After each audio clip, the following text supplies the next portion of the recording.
था और वो यहाँ पर अपने मन में कल्टिवेशन करते हुए कह रहा था कि डीमन सेंट की वो 3 लेगेसी टेक्निक मेरी बॉडी के अंदर इम्प्रिंट हो चुकी है और चूंकि मैंने डीमन सेंट को अपनी आंखों से वो टेक्निक्स इस्तेमाल करते हुए देखा है तो इसलिए मैं उससे और ज्यादा अच्छे से सीख पाऊंगा, यानी कि ज़ावियन इन टेक्निक्स को बाकी के लोगों से ज्यादा खतरनाक और अच्छे तरीके से इस्तेमाल कर पाएगा, जो बात काफी जरा कमाल की है। साथ ही साथ हम देखते हैं कि ज़ावियन ने यहाँ पर डीमन सेंट का ब्लड एसेंस भी बाहर निकाल लिया था और वो उससे वहीं पर बैठकर रिफाइन करना शुरू कर देता है। इस ब्लड एसेंस के अंदर तो काफी जरा कोल्ड फियर्स एनर्जी थी जो कि चारों तरफ खतरनाक तरीके से अनलीश होने लगी और आसपास की जगह को फ्रीज करने लगी। ज़ावियन भी ये सब देखते हुए अपने मन में कहता है कि मुझे जल्दी से जल्दी इस ब्लड एसेंस को रिफाइन करना होगा, जो करने के लिए ज़ावियन यहाँ पर अपनी हेवनली फ्लेम इस्तेमाल करने लगा और वो अपनी हेवनली फ्लेम के अंदर उस ब्लड एसेंस को रख देता है। इस तरह से ज़ावियन थोड़ी देर के लिए उस ब्लड एसेंस की एनर्जी पर कंट्रोल कर पाया, जो करते ही ज़ावियन फन से उस ब्लड एसेंस को निकल गया। लेकिन उस ब्लड एसेंस के अंदर काफी सारा खतरनाक एनर्जी स्टोर थी जो कि अचानक ज़ावियन की बॉडी से अनलीश होने लगी और वो गोल्डन एनर्जी सीधे जाकर आसमान से टकरा जाती है। इवन कि ज़ावियन को भी इस प्रोसेस में काफी ज्यादा तकलीफ हो रही थी। दूर से पॉइजन गर्ल और मिस किनलिन ने भी ये देख लिया था, जो देखकर तो यहाँ मिस किनलिन ज़ावियन के लिए परेशान होने लगी। वो पॉइजन गर्ल से कहती है कि क्या हमें नीचे जाकर ज़ावियन को देखना चाहिए, जिस पर पॉइजन गर्ल जवाब देते हुए कहती है कि नहीं, ज़ावियन पर भरोसा रखो, वो खुद इसे हैंडल कर लेगा। जो बात बिल्कुल सही थी, क्योंकि नीचे की तरफ हम देखते हैं कि ज़ावियन उस एनर्जी पर कंट्रोल करने की अपनी पूरी कोशिश कर रहा था, जिस प्रोसेस में उसकी बॉडी को काफी तकलीफ हो रही थी। ज़ावियन उस फियर्स एनर्जी को महसूस करते हुए अपने मन में कह रहा था कि ये तो अच्छा हुआ कि मैं डो शेंग लेवल पर हूँ, क्योंकि मुझे लगता है कि 5 स्टार डोजू लेवल का कल्टिवेटर इस एनर्जी को बर्दाश्त ना कर पाता और उसकी बॉडी एक्सप्लोड कर जाती। अब मुझे समझ आया कि ब्रदर यामिंग ऐसा क्यों कह रहा था कि डीमन सेंट के ब्लड एसेंस को रिफाइन करना आसान काम नहीं होगा।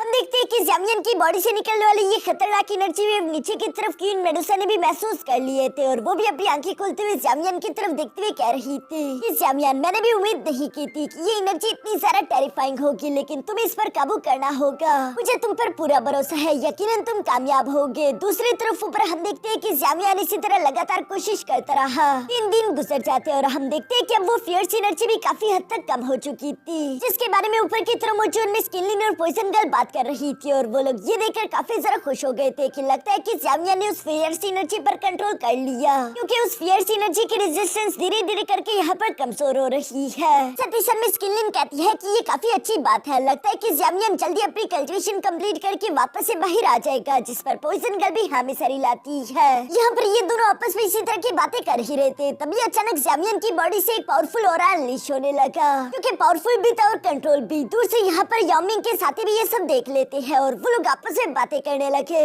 ये तो काफी ज्यादा टेरिफाइंगली पावरफुल ऑरा है जो कि 9 सीरीन स्प्रिंग की तरफ से आ रहा है। यकीनन ये हमारा मेहमान ज़ावियन ही होगा। हमारी चीफ ने वहाँ पर जाने से हमें मना किया है ताकि ज़ावियन को कोई भी परेशानी ना आए। ये एल्डर्स जब आपस में इस तरह की बातें कर रहे थे, तभी अचानक वहाँ पर ब्रदर यामिंग भी आ जाता है, जो कि उस पावरफुल ऑरा को महसूस करते हुए कह रहा था कि लगता है कि ज़ावियन का सैक्युलेशन कंप्लीट हो गया। और इस एनर्जी को महसूस करते हुए मैं बता सकता हूँ कि ज़ावियन अपने 2 स्टार डोशिंग लेवल के काफी ज्यादा करीब है। एक बार जब कोई कल्टिवेटेड डोशिंग लेवल में पहुंच जाए, उसके बाद उसकी ब्रेक थ्रू बहुत ही ज्यादा स्लो होते हैं, इसलिए अगर एक छोटी सी भी इम्प्रूवमेंट हो तो ये एक बहुत बड़ी बात होती है। ज़ावियन अपने कल्टिवेशन में ये इम्प्रूवमेंट डीमन सेंट के ब्लड एसेंस की वजह से ही कर पाया, जो कि काफी ज्यादा ताकतवर है। और ब्रदर यामिंग को उसके लिए खुशी भी महसूस हो रही थी। तभी अचानक ब्रदर यामिंग अपने एल्डर से कहता है कि हम लोगों ने ancient sky demonic Phoenix clan के बारे में जितनी भी न्यू इन्फॉर्मेशन इकट्ठा की है, चलो चलकर उसके बारे में ज़ावियन को बताते हैं। बेबी ड्रैगन ने तुम्हारा खून चाटा? ये कोई आम ड्रैगन नहीं है, ये ड्रैगन जाति में।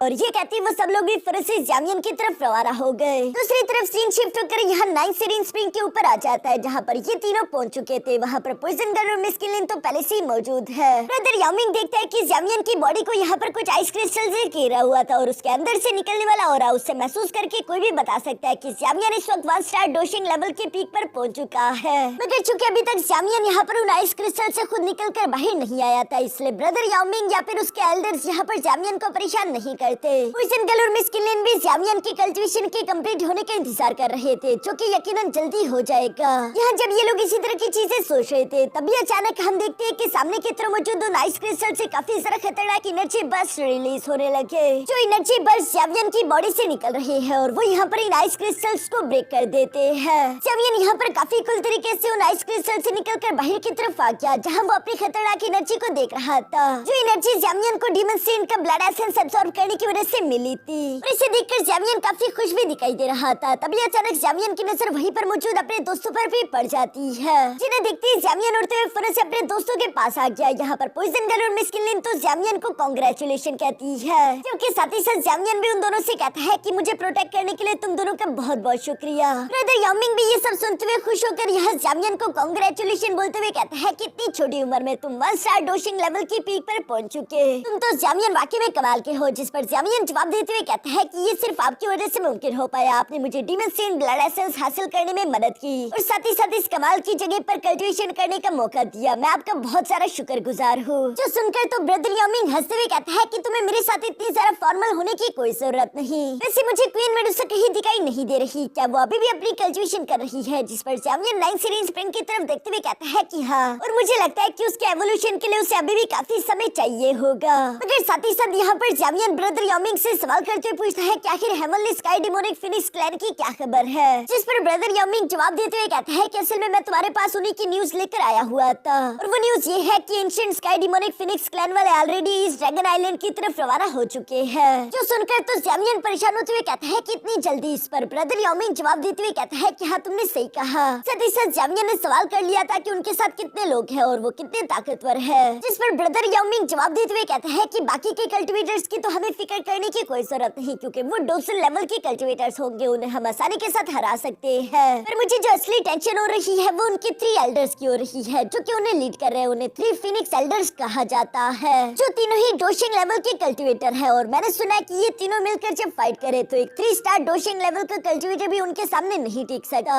और मुझे डर इसी बात का है कि अगर इन 3 फिनिक्स एल्डर ने इस ड्रैगन आइलैंड के खिलाफ जंग छेड़ दी, फिर तो आसानी के साथ वो लोग उन्हें हरा देंगे। जो सुनकर जैमियन अपने मन में कहने लगा कि 3 फिनिक्स एल्डर, अच्छा ये बात है। जैमियन के माइंड में कुछ चल रहा था, इसलिए वो ब्रदर याओमिंग की तरफ बढ़ते हुए कहता है कि ब्रदर याओमिंग, मुझे तुम्हारा साथ चाहिए इन फिनिक्स एल्डर्स के पंखों को काटने में। जो सुनकर तो ब्रदर याओमिंग भी फौरन से जैमियन के साथ हाथ मिला चुका। इनकी दोस्ती पहले से भी ज्यादा गहरी हो चुकी थी, जहाँ ब्रदर याओमिंग कह रहा था कि मैं आखिरी दम तक जैमियन तुम्हारा साथ दूंगा, मैं पर्सनली अपने कुछ एल्डर्स के साथ मिलकर तुम्हारे साथ जाने वाला हूँ। हाँ, मैं ये तो जानता हूँ कि मैं इतना सारा ताकतवर नहीं कि मैं उन एल्डर्स को हरा सकूं, लेकिन अगर किसी तरह हम उनका प्लान फेल कर देते हैं तो यही हमारे लिए सबसे बड़ी कामयाबी होगी। जो सुनकर तो जैमियन भी काफी ज्यादा खुश हो गया था और वो एडवांस में ही यहाँ पर ब्रदर याओमिंग और उनके एल्डर्स का शुक्रिया अदा करने लगा। जिस पर वो एल्डर्स भी जैमियन से कहते हैं कि नहीं, आप हमारे लिए काफी खास हो, आपको हमारा शुक्रिया अदा करने की कोई जरूरत नहीं। दूसरी तरफ पॉइजन गर्ल यहाँ पर जैमियन से सवाल करते हुए पूछती है कि अभी तो क्वीन मेडुसा का एवोल्यूशन कंप्लीट नहीं हुआ, तो क्या हम उसे पीछे छोड़कर जाएंगे? और हमारे उसे पीछे अकेले छोड़कर जाने पर क्या वो महफूज रह पाएगी? जो सब सोचते हुए जैमियन भी फुनस से जंप करते हुए नाइस सीरीन स्प्रिंग के नीचे की तरफ आ गया, जहाँ क्वीन मेडुसा अपने 7 colour heavenly swelling Python form में मौजूद थी। जिसे देखते हुए जैमियन यहाँ पर क्वीन मेडुसा से कह रहा था कि मैं पॉइजन गर्ल किनलिन, हम यहाँ पर से जिया की मदद करने के लिए इस ड्रैगन आइलैंड की तरफ जाने लगे हैं, ताकि हम जिया की मदद कर सके। जाने से पहले मैं यहाँ पर एक प्रोटेक्टिव बैरियर लगा दूंगा ताकि कोई भी तुम्हें परेशान ना करे। साथ ही साथ ब्रदर याओमिंग ने गार्ड्स का भी इंतजाम कर दिया होगा, इसलिए तुम जरा फिक्र मत करना। मैं जानता हूँ कि तुम अपने स्नेक लैंड की काफी ज्यादा जिद्दी क्वीन हो, जो कि कभी भी किसी से कमजोर होकर पीछे नहीं रहना चाहती। जब भी ताकतवर होने का थोड़ा सा भी मौका होगा तुम हमेशा उस मौके से फायदा उठाओगी। पर फिर भी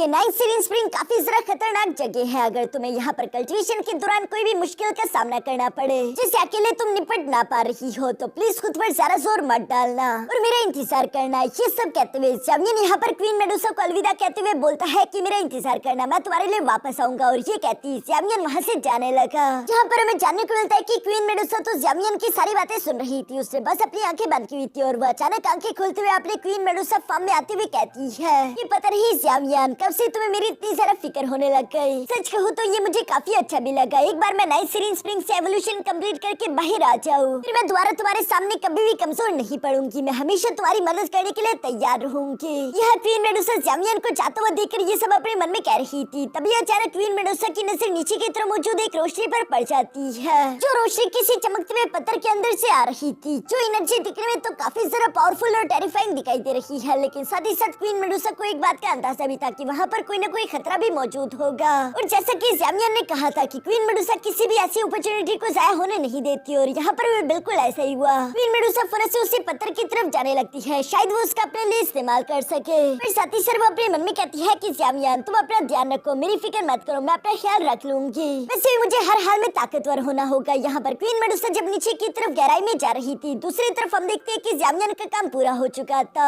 इसलिए वो तीजी के साथ जंप करते हुए नाइसेरियन स्प्रिंग से निकलकर बाहर की तरफ आ जाता है। जहाँ बाहर आते ही जामियन ने सिर्फ एक ही हाथ के इशारे से वहाँ चारों तरफ यह नाइसेरियन स्प्रिंग के आसपास एक प्रोटेक्टिव बैरियर क्रिएट कर दिया था, ताकि जामियन की गैर मौजूदगी में कोई भी क्वीन मेडुसा को कल्टिवेशन के दौरान परेशान न कर सके। ऐसा करने के बाद जामियन अपने दोस्तों के पास आते हुए उनसे कहता है कि चलो अब हमें यहाँ से चलना होगा, जिसके साथ ही ये सब लोग वहाँ से रवाना हो गए। दूसरी तरफ सीन शिफ्ट होकर यहाँ ancient sky demonic Phoenix clan के एक एयरशिप पर आ जाता है, जिस एयरशिप पर लड़कियों का नाच गाना और संगीत का निजाम चल रहा था। हमें यहाँ पर वही 3 ग्रेट फिनिक्स एल्डर्स भी दिखाए जाते हैं, जिनमें से पहले मोटू का नाम था कुन हुआंग, जो कि 1 स्टार डोशिंग लेवल का कल्टिवेटर है। दूसरे पतले का नाम था यिंग हुआन, जो भी 1 स्टार डोशिंग लेवल का कल्टिवेटर है, और ये लोग इस पार्टी को मजे से एंजॉय कर रहे थे। यहीं पर हमें चिऊ फेंग और फेंग काइनीर भी देखने को मिलते हैं, जो कि काफी ज्यादा परेशान दिखाई दे रहे थे, जैसे कि उन्हें किसी बात की फिक्र सता रही हो। मगर ये 3 ग्रेट एल्डर तो मजे से इस पार्टी को एंजॉय कर रहे थे। हमें इनकी लीडर भी देखने को मिलती है, जिसे ये लोग बिग सिस्टर कहकर पुकारते थे, और वो इनकी लीडर भी थी। उसका नाम था फेंग हुआंग, जो कि 2 स्टार डोशिंग लेवल की कल्टिवेटर है। हम देखते हैं कि ये नाच गाना संगीत इसी तरह चल ही रहा था, तभी अचानक जिफिंग और ज़ारा ये प्रेशर बर्दाश्त नहीं कर पाता, और वो खड़े होते हुए कहते हैं कि रिस्पेक्टेड ग्रेट एल्डर, मैं आपकी डिसरिस्पेक्ट नहीं करना चाहता, लेकिन हम लोग तो ड्रैगन फिनिक्स ब्लड लाइन को वापस से रिक्लेम करने के लिए जाने वाले थे ना,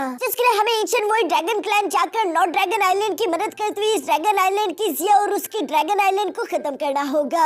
आखिर यहाँ पर हम ये क्या कर रहे हैं? पिछले 3 दिन से हमारी एयरशिप अपनी जगह से हिले ही नहीं। जो सारी बातें बिग सिस्टर फेंग हुआन सुन रही थी, और वो यहाँ पर उन सारी की सारी लड़कियों को इशारा करते हुए यहाँ से जाने का बोलती है, जिनके जाने के बाद मिस फेंग हुआंग जवाब देते हुए कहती है कि आखिर तुम्हें इतनी भी जल्दबाजी क्या है? पहले उन लोगों को आपस में लड़ने झगड़ने और मरने दो। मेरा ओरिजिनल प्लान भी तो यही है। मैं चाहती हूँ कि वो सब लोग आपस में लड़ मर कर काफी ज्यादा कमजोर हो जाए, और जब वो कमजोरी की हालत में अपनी आखिरी सांसें ले रही होंगे, तब हम उन पर हमला करते हुए पूरे के पूरे एंशिएंट वॉइड ड्रैगन क्लैन को ही खत्म कर देंगे। यानी कि असल में मिस फेंग हुआंग का सिर्फ नॉर्थ ड्रैगन आइलैंड की मदद करने का इरादा नहीं, बल्कि वो सारे के सारे ड्रैगन आइलैंड्स को ही खत्म कर देना चाहती है। जो प्लान जानकर तो जियो फेंग और फेंग काइनीर दोनों ही सरप्राइज रह गए थे, और वो यहाँ पर अपने बिग सिस्टर की तारीफ करते हुए कहते हैं कि ग्रेट एल्डर, आप तो महान हो। जिस पर मिस फेंग हुआंग भी कहती है कि अब वक्त आ चुका है कि जो चीजें हमें बिलोंग करनी चाहिए थी, जो स्टेटस हमारा था, वो हम वापस छीन ले। दूसरे 2 ग्रेट एल्डर भी ये सुनकर खुश होते हुए कहते हैं कि बिग सिस्टर वाकई में काफी सारे समझदार है। सब लोग यहाँ पर इसी तरह के नारे लगाने लगे कि ग्रेट एल्डर्स काफी सारे समझदार है, ग्रेट एल्डर कमाल के हैं। ये नारेबाजियां तो हो ही रही थी कि तभी अचानक हम देखते हैं कि जामियन यहाँ पर अपने diamond glaze body art technique को एक्टिवेट करते हुए फौरन से इनके एयरशिप के साथ से खड़ा हो गया,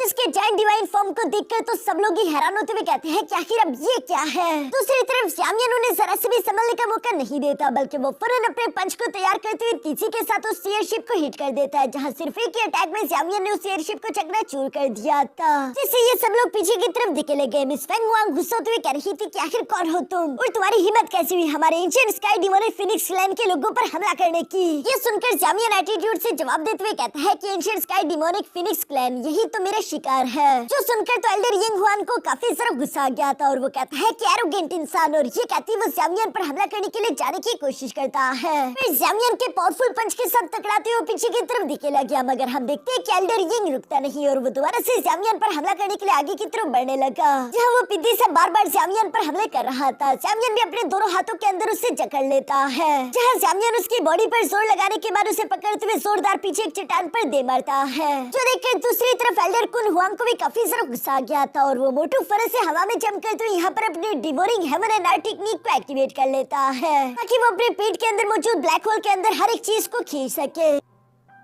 ये देखकर जामियन उससे कहता है कि मोटू, तुम्हें अपने पेट भरने का कुछ ज्यादा ही शौक है ना, तो चलो ठीक है, आज मैं तुम्हारा पेट फुल कर देता हूँ। ये कहते ही जामियन अपने 8 फ्लेमिंग बॉल्स को बाहर की तरफ निकालते हुए तीसी के साथ यहाँ उस मोटू की साइड की थ्रो कर देता है, जो कि आसपास की चट्टानों को ब्रेक कर देते हैं, और उसके ब्लास्ट के इफेक्ट के कारण हम देखते हैं कि वो मोटू भी निकलता हुआ पीछे की तरफ हट गया, जहाँ पर वो मोटू हैरान होते हुए कह रहा था कि यिंग और मैं दोनों ही 1 स्टार के पीक लेवल कल्टिवेटर्स हैं, आखिर ये लड़का हम दोनों का मुकाबला अकेले कैसे कर पा रहा है? इसके पास इतनी ज्यादा खतरनाक सोल पावर आई कहां से। दूसरी तरफ मिस फेंग हुआंग भी यही सोच रही थी कि आखिर ये लड़का है कौन और ये हमारे रास्ते में बिना वजह की रुकावट क्यों बन रहा है। मिस फेंग काइनीर भी ज़ामियन को इस फॉर्म में पहचान नहीं पाती। उसे बस सिर्फ इतना ही मालूम था कि ये आदमी भी 1 स्टार डोशिंग लेवल की पीक पर पहुंच चुका है। फेंग जियो दूसरी तरफ अपने साथियों की मदद करने के लिए फौरन से अपने बाकी के सोल्जर्स को इकट्ठा करते हुए कहता है कि फॉर्मेशन बनाना शुरू करो। जो सुनकर वो सोल्जर्स बिल्कुल ऐसे करने के लिए तैयार होने लगे, मगर तभी अचानक हम देखते हैं कि वहाँ के स्पेस में एक क्रैक पोर्टल ओपन होने लगा, जिसके अंदर से पॉइजन गर्ल तेजी के साथ निकलते हुए बाहर की तरफ आकर फेंग जियो पर हमला करने लगी। ये देखकर तो फेंग काइनीर अभी फेंग जियो की मदद करने के लिए आगे की तरफ बढ़ने वाली थी, मगर तभी अचानक उसी स्पेस टाइम क्रैक पोर्टल के अंदर से मिस किनलिन भी तेजी के साथ बाहर आकर फेंग काइनीर पर हमला करने लगती है। जब वो अपनी तलवार से लगातार फेंग काइनीर पर अटैक्स कर रही थी और फेंग काइनीर के लिए उसका मुकाबला करना डिफिकल्ट हो रहा था।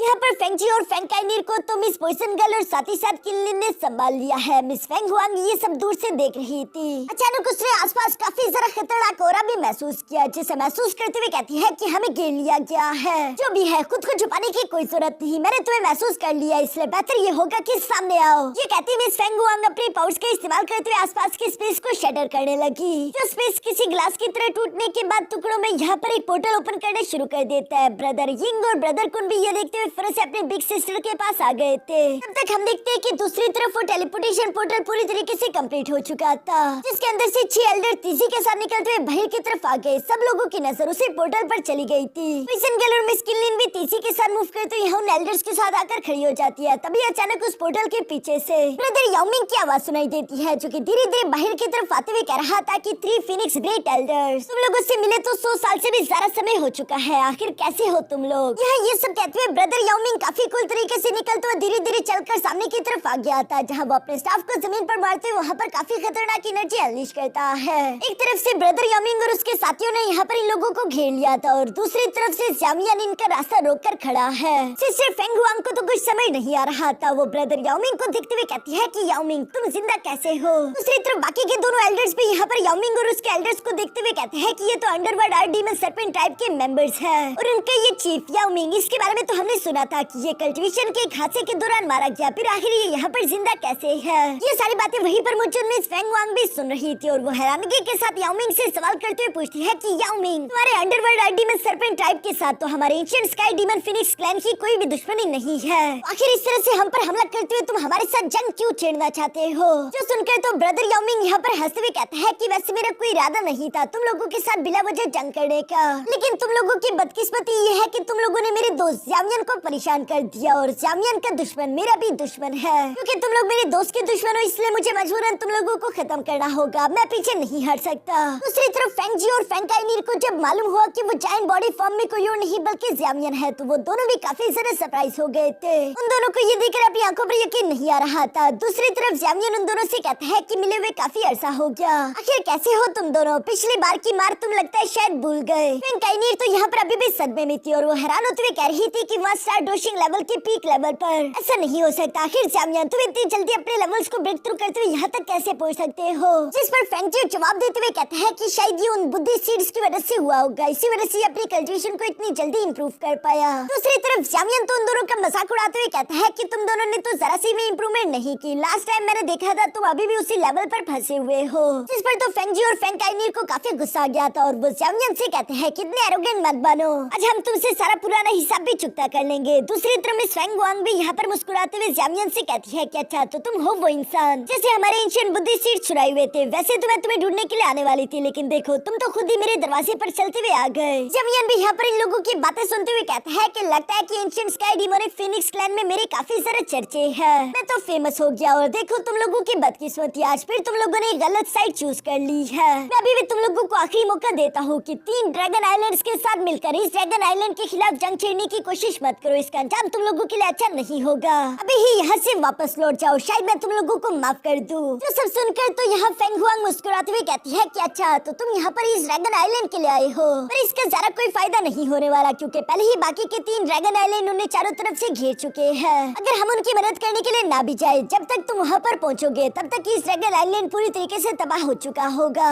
जो सब सुनकर तो ज़ामियन उनके लिए अपने मन ही मन में काफी परेशान होने लगा, लेकिन साथ ही साथ वो इनको धमकी देते हुए कहता है कि ये तुम लोगों का आखिरी मौका है, अगर तुम लोग यहाँ से वापस लौट जाओ तो मैं इस मामले को बुला दूंगा। जो सुनकर तो एल्डर यिंग गुस्सा होते हुए कहता है कि बच्चे हमारे सामने बड़ा बनने की जरूरत नहीं, जब तुम पैदा भी नहीं हुए थे तब से हम डो की कल्टीवेशन एनर्जी इस्तेमाल कर रहे हैं। हमने बहुत जंगें लड़ी है और हमें जंगों से डर नहीं लगता। जिस पर फेंग हुआंग जवाब देते हुए कहती है कि इस तरह की बातों का कोई फायदा नहीं। चलो आज और अभी हमेशा हमेशा के लिए इस दुश्मनी को खत्म करते हैं। जिसके लिए हम देखते हैं कि miss Feng Huang, Ying Hwan और कुंग हुआन तीनों ने अपनी पावर्स एक्टिवेट कर दी। जहाँ मिस फेंग हुआंग एल्डर यिन और कुन से कह रही थी कि तुम दोनों ज़ामियान से निपटो, जबकि तब तक मैं यहाँ याओ मिंग को निपटाती हूँ। तो सुनकर वो दोनों तो तेजी से ज़ामियान की तरफ बढ़ने लगे, जबकि दूसरी तरफ हम देखते हैं कि ब्रदर याओ मिंग भी यहाँ पर फेंग हुआंग के सामने आते हुए अपनी पावर्स अनलीश करते हुए कहता है कि चलो आज दिखाओ अपने राजा को कि आखिर तुमने अपनी कल्टीवेशन में कितनी इंप्रूवमेंट की है। दूसरी तरफ हम देखते हैं कि बाकी के वो दो ग्रेट एल्डर्स भी तेजी के साथ मूव करते हुए ज़ामियन के ऊपर आकर फिर से अपनी फिनिक्स एनर्जी को एक्टिवेट कर देते हैं, जिन्हें ज़ामियन गुस्से के साथ देख रहा था। और यहाँ पर एल्डर यिंग कहता है कि लड़के मरने के लिए तैयार हो जा।